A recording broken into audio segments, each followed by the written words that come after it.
আসসালামু আলাইকুম। High family, সকালে কেমন আছেন? আমি যে নার্সারি থেকে সকালে যে সেটা গোলাপ গাছটা নিয়ে আসছি সেটা আজকে রোপণ করলাম। তো আপনারা দেখুন আমার রোপণটা কেমন হলো, আর লাইক কমেন্ট শেয়ার করে জানান আমার রোপণ কার্যক্রম সুন্দর হলো কি না। আল্লাহ হাফেজ।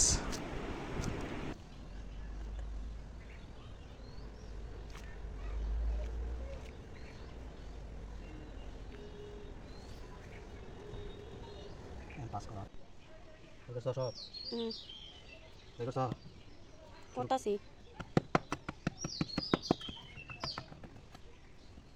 কইছে হুম।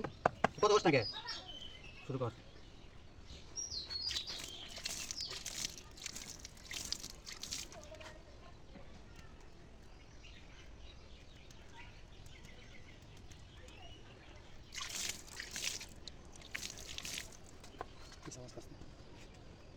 পাস করা